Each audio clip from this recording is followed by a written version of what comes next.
Hi, everyone. I am Becca. I am an alcoholic, and I'm going to tell you my story on how Alcoholics Anonymous saved my life.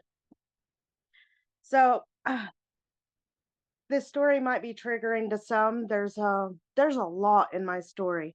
Um, I start off. My mother, she she just she wasn't the best of parents, and I was addicted to cocaine when I was first born. Allergic to cigarettes. Well, she ended up splitting up with my dad, moving me from Florida to Tennessee. And so I didn't have a father figure growing up. I had a big brother. And then at the age of 7, I kind of become a mom myself. At at the age of 8, I become another mom. My two half sisters, I ended up having to raise. My mom ended up in a wheelchair, and by the age of 10, things really started happening bad in my life. Um, I started drinking. There was guys that would come into my room and do bad things to me. I didn't know it until I was married, and I got married at 17. And a couple years later, I found out my whole childhood and what was happening was my mom was selling me so she could make money to pay the bills and everything else. And I've had to have a lot of work done to help me. And if it wasn't for Alcoholics Anonymous, I'd probably still be holding that resentment against her and that hatred. But I have to say I've always loved my mom, even though I understand today how sick she was. And she would let me drink. At 13, I was drinking every single weekend. I mean, ooh. And I remember if she wouldn't let me have it, I would go get it. I mean, she wasn't keeping me from it. I I I, I like to numb reality. I knew what alcohol would do, so I drank it, and it also helped me stay asleep, so I wouldn't have to deal with what was going on at night. And at 13, I was smoking weed with my mom. At 15 is when I got with my ex-husband now. He's my ex-husband now. And I started doing meth.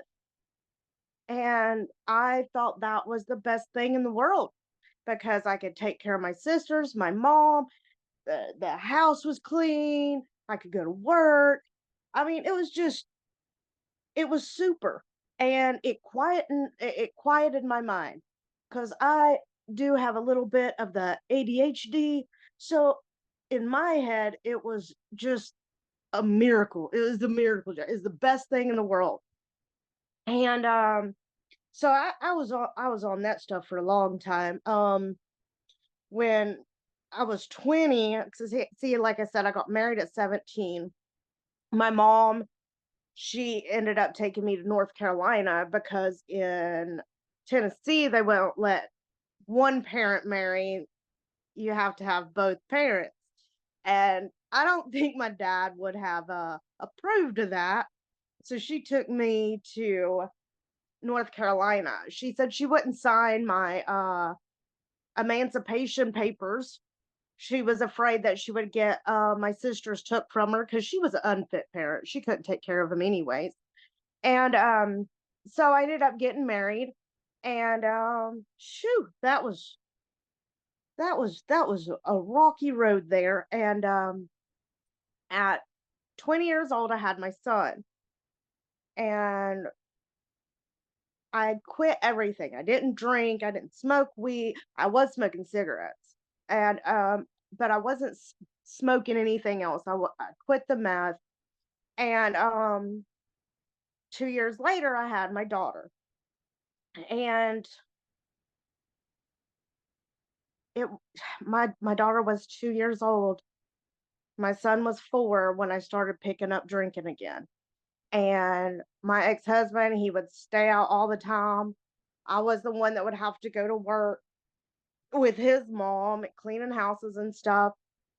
And so when I would get back home, I thought I had the right, like I didn't understand how horrible alcohol was, but I turned into the Dr. Jekyll and Mr. Hyde. I was evil. I was evil. I thought I had brass kahunas, and so when my ex would say something to me, I would fight, and it got really, really bad. And when I was 28 years old, 10 years later, we were both drunk, and he did the one thing in life that he robbed me of my innocence. He sodomized me, and I couldn't take it. I understood if he was out late at night, whoever he was with, whatever he was doing. I didn't care about the women. I didn't care about that. But when he hurt me, I left. 2 weeks later, I took my two kids, my two turtles, and my two dogs, and I moved about 30 miles away. And things really started to downward spiral. Um, I I let him have the kids because I thought, I'll just go back whenever Bug has a doctor's appointment and get him for that weekend, and we're gonna have a good divorce. Right. So I let him. He come up there and he got the kids, and well, when I went to go get him, he wouldn't let me have him back. So when I couldn't have my kids, I would drink I mean, I couldn't sleep, so I would drink so much, so much, and we ended up getting a divorce. I was proving myself that I wasn't going to move to Texas to go and with my dad and take the kids with me. I was staying in Tennessee, and he never followed the rules or the laws, but I thought that I still had rights to my kids. I thought that my lawyer told me that it was just the divorce we signed off on, not the kids. So the visitation and the child support and all that I had to pay, like I thought it would end when I proved that I'm not just some person partying or and to beat it all, my mom was the one that was the visitation person or whatever to say, oh, yeah, she's home. She ain't having no wild party. Well, it ended up being the stuff happened and I lost my rights. And he would never, every time I went to get him, he would be somewhere else. And it was so traumatizing. And I went to court. I didn't have no money. I represented myself and I lost my rights. They said I wasn't protecting my kids and it was horrible. So instead of me putting all my energy into fighting for them, I put it into drinking. And I was buying this stuff out of the store. I mean, it was legal, right? It's okay. And it was bath salt. And it was like doing meth again. It was it supercharged me. I could get all this stuff done. I was working all these different stores, cleaning them, and like it was just and it was legal. So I thought nothing was wrong with it. And then they got it out of the stores and so then I guess it became illegal and I'd go to Asheville and North Carolina and go pick up this other stuff and I got a hold of this gravel and it was amazing. I quit my job. I couldn't have my kids. I didn't care. I wanted to die. I was trying to kill myself. I mean, I was doing so much. I don't think an elephant would have been able to handle it. And but my God had another path for me, and he brought me through all this heartache, all this stuff, and I was in and out of jail. And I'm telling you the crazy stuff I seen. I mean, this one person did some and jumped out this window, and or not the window, but they went out and jumped off the porch. They had a chair. They went off running. What I never seen them or the chair, and it was like a two-story building. Like it was off the deck. I've seen people jumping out windows. I've seen people in the bushes. I've seen people running naked down the just running naked. I don't know what they's running from, but the crazy stuff that I've seen. And I mean, it's really incredible that I'm alive today. And I was in and out of jails. I'm surprised that I wasn't put in federal prison. And so when I got out of jail that in 2015, I guess I was you know, fooling around with somebody, and I kept getting sick, and I was like, I don't know what's going on. My friend's like, he done knocked you up. I said, no, no, no, no. Back in 2013, I had cervical cancer. They cut my cervix off, told me I wouldn't have no kids. My other kids, it was high risk pregnancies. They were, it's hard. Well, come to find out, I was pregnant. And so I quit everything. I didn't touch anything. And that's when I knew something had to change, but I didn't know how to change it. So I was still running around with all the people that I shouldn't be running around with. And but I was trying to get out of that life. And like I said, I just didn't know how. And so I end up getting me a little apartment, and I have Arabella is my little baby, my gift from God. I had her, and I was seeking help, and I was trying really hard, and I ended up getting this in this program called Mother and Child Connection. It was a 3-month program. You had to be there every day for 3 or 4 hours, and you had to pass all these drug tests. And you had to do all this. Well, before the interview and everything, like I had the date set up when I'm supposed to go and all this. Um, on August 2nd, 2017, I found out my mom passed away, and I had my brother there, and smoked some weed in honor of my mom. And this is how crazy. There was a bottle of wine sitting there. I opened it up and drank it. It was nasty. Ooh, I was like, okay. And next thing you know, there's a knock at the door. Here's the police. And I ended up going to jail on this warrant. I mean, it was just like everything was falling apart. Everything I touched, everything was falling apart. Well,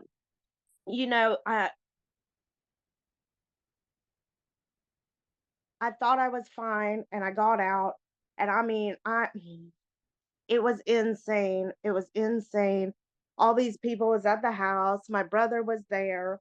Then this person comes running up in my house a few days later, and the cops was chasing them, and child services cops, they were called. I took a drug test, and told them, look, my mom died, and this and that. And I guess the weed had stuff in it too. They said I was doing some kind of party drug or something. I don't even know, but I it was crazy. I see where my God was with me the whole time. I didn't see it then. But so I ended up having a case, and I'm like, I'm doing all this stuff. I'm trying, I got this program. It's outpatient. I'm going to be going to, I had a job. I had a place to live. They said all the squatters there, I can't live there. I have to go somewhere else. Well, I went to my brother's girlfriend's mom's house where all these kids was and where my brother was. And here comes the police there. There ended up being some kind of meth lab underneath the trailer, this like double wide trailer thing, and they got up under the underpinning, and it was insane. I told him, look, I already have a case, and I passed my drug test, and this was September 1st. And I passed my drug test. They did this stuff on Arabella, but yet they still took her from me and put her in foster care because I had a case. My sobriety date is August 11th of 2017. So there was a few days there that I went stupid, but I didn't stay in it. I knew I had to fight for Arabella. And I just didn't know what to do. Being a single mom, still getting her took. Like I said, I went to that program. Well, they told me that I had to go to Alcoholics Anonymous and find a sponsor. So I said, okay, let's do it. And that's when my life changed. I kept going, and I found me another place to live. And it's actually in walking distance of the Renaissance Center here in Kingsport. And I'm pointing to it. But so I would walk there every day, few times a day. I was going to the meetings. I was cleaning houses. I started me a business. I clean houses and do odds and end jobs for people. And I I started to see a change. I didn't know how I was going to pay my rent. I didn't know how I was going to take care of Arabella. And when I started working through the steps, one of the sponsors I had early on, she said, "You just got to have faith in God. Ask, and it ask, and this will happen." And I'm like, right, okay, like it's that easy. And believe it or not, it was just that easy. The work wasn't easy, but asking when I would pray to my higher power, my God, things happen. One day, my rent was due. I walked up and before I left the house, I prayed. I walked up there to the Renaissance Center. Somebody said, God says you need this. What? It was the exact amount of my rent. I ended up getting in 2 months, I got Arabella back. And the judge says normally that don't happen. And he was so proud of me. And I'm like, I'm just a mom, this is what parents should do. And he's like, but they usually don't, especially in my circumstance. I didn't have no support, and a lot of people fall back. Well, I didn't want to be one of them statistics. I want to be one of the 7 women that graduated out of 100, graduated the mother and child program. I wanted to better my life so Arabella doesn't have to live like I lived. So I kept on and I kept on, and it was amazing. One day I was like, God, what am I gonna do? Arabella don't have no diapers. She has like a couple left. And I went to a meeting, I come back, and on my front stoop, it was an apartment complex. So it was like sitting in front of the door. And there was a box of diapers, and she had to have certain ones because she has a sensitive booty, and a box of wipes too. I was amazed at the power of the program, the power of my God. I still yet didn't understand it, but I kept doing it. I kept going. I didn't have to keep going to the meetings after I got, I think, 36 or something. And it's the first night that I walked in there, I got a sponsor like they wanted me to do. Like, but the people said, keep coming back. And I see these people picking up 10 years, 20 years, and I'm like, how? And they're so happy. And I am full of joy. And I've always had that light. And I heard one day about the glow stick analogy. And I'm like a glow stick. I had my God had to break me and break me and break me so I could shine his light. And it is so amazing today because I kept going. And the support, I don't have to worry about, if I have family. I have family in every state around the world. All I have to do is walk in the rooms of Alcoholics Anonymous, and I'm gonna find somebody just like me doing the same thing I'm trying to do. And I just kept on, and I went from walking, met a lady in there, and her husband passed away, and she's like, how about you and Arabella move in with me? Your rent will be cheaper. And I said, okay. And I don't trust people. Like, you can't even trust your parents or anybody around you. You don't trust people too well. And so I said, okay. My rent was due and I didn't have the money. I said, God, is this what you want me to do? That's what I did. And I helped her and she helped me. And I ended up getting my driver's license back. I ended up getting a car and my business started growing. And I work all the time now. And I started picking up sponsees. The joy that I get when I'm helping a lady work the steps and that light comes on, like mine come on. I mean, I went from looking over my shoulder every minute. Well, I still don't hold still too much, but I'm tired right now. But I'm always bebopping. But I don't have to have that fear today. I have that faith today. And I get to show other ladies the faith. This program works. And it's really it's really simple, but it's hard. And that makes no sense. But the work I put into it is how I stay clean and sober. Being a help to somebody when they call me in the middle of the night crying. I might not have answers or solutions, but I am an ear. And that makes such a huge difference. Whenever Arabella was took from me and I was all alone, completely alone, the ladies at my ladies meet was like, here's phone numbers. Start picking up the phone and calling us.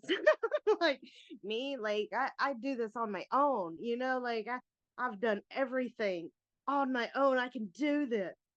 And one day I picked up the phone and called a lady, and she's still my best friend now. She helps me so much. When I was in this bad car wreck, she gave me a car.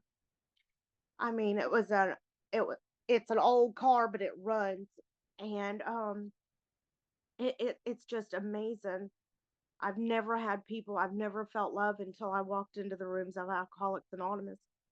And today in 2020, them big kids that I didn't get to see, I got to see him again. I got an amazing man that heard my story and said, if you want to see your kids, I will take your case free of charge. And it's amazing today because my kids talk to me. My son is in college. That was my firstborn when I was 20. He's going to college to be a welder, and I'm able to help him put tires on his vehicle because they were bald. And I get to do that today. I'm not out here tweaking in the bushes. I'm not out here in the ditch drunk to death. No, not today. Not today. I get to talk with my daughter when she's going through a hard time because she's a teenager. I actually get to go get her this weekend, and I'm so excited. And she has a job, and she's 17. She'll be 17 in December. Almost. She's an adult, and I missed so many years. But thanks to this program, I get to watch him finish growing up. I might have missed them years, but I'm here today. And when she needs to call me crying, I get to pick up the phone. I get to remember the conversation, even though I can be forgetful sometimes. But, it is so amazing the family that I got back, what was restored to me. And it would have never happened if it wasn't for Alcoholics Anonymous and me having that desire to stay clean and sober and to get better and to do different. And I mean, I've went through so much ups and downs. 7 years clean and sober. And last year, I had the opportunity to rent to own this house that I'm sitting in now. And I have a 5-year contract. I get to buy a home, a forever home. I get to do that. I thought that would never be possible. I could never do all these things in life. I couldn't be there for my kids. I didn't know how I was going to feed Arabella. And today I'm able to put a roof over her head. I'm able to have a vehicle to drive to work. I homeschool her today. And it's amazing getting to spend all that time with my baby girl. And I wouldn't be able to do any of it if it wasn't for Alcoholics Anonymous. That's why I jump in with both feet. I took the suggestions. For a while there, the only lines I was doing was the lines of Oreos and the Oreo back. But I've got my health under control there too. I had to watch out so I don't become a diabetic with all them Oreos. Ooh. And I'm telling you, it is an amazing life. I get to go to the grocery store and buy whatever I need. That's a good feeling. I have clean clothes on today. That is an amazing feeling. And I recently got with a man that is so good to me. He's in the program. I never thought that possible. I mean, all my life I've just had tragedy after tragedy. And it is truly amazing at the family I've built thanks to Alcoholics Anonymous. The people around me, thanks to Alcoholics Anonymous. But when I went in there, I didn't think I could ask for help. I didn't think I could be like, no, I've always did everything on my own. So today I ask ladies, here's my phone number. Please call me. I'm not a burden. It is so hard to do things on your own. Today I don't have to. I'm surrounded by, and I went to the beach, my first ever vacation a few weeks ago, and was talking. I found somebody in the program down there, and I was like, wow. And it was the best time. I get to do things today, remember things. I don't have to be drunk. I don't have to I don't have to numb my feelings. I get to feel my feelings, and that's something different. I still get outside help from my therapist and things like that. Sometimes we need a little bit of extra help, and it's amazing at the healing process I'm still going through. It'll be a lifelong process that I'm going to go through, but it is it is truly a different scene when you go from running from the law, dashing into bushes. I got drunk, so drunk one night. I woke up and my whole face was missing, and I didn't remember what I did. I didn't remember how I did it. My brother said, "Yeah, you fell down my concrete steps. You were a little tipsy." I guess he took me home and put me into bed. And I thought that was normal. The life I grew up, I thought all that was normal, and it's not. I don't have to get hurt today. I don't have to hurt myself. I can heal today, and I get to raise my kids, all thanks to Alcoholics Anonymous. I get to help women and watch their eyes light up when they finally get it. It took me a while. It took me a while. I didn't understand it, but I kept coming back. I kept coming back. No matter what you go through in life, there is a way out. There is a way out.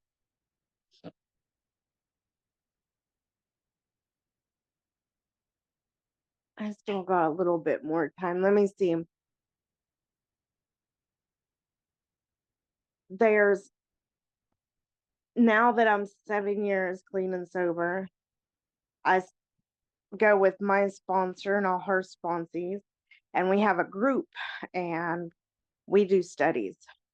So, and it's through the big book, and it's amazing because the steps are always teaching me. It's new and different every time I work the steps with my sponsor, and it's different doing it with a whole bunch of ladies because this is the first time I'm doing that, and I really love it because I get to get closer to them and we all get to heal together because my alcoholic brain is still does alcoholic things, just not drinking, but other stupid things. So it's all a learning process, and these steps, they saved my life. Alcoholics Anonymous saved my life. I thank y'all for listening to my story.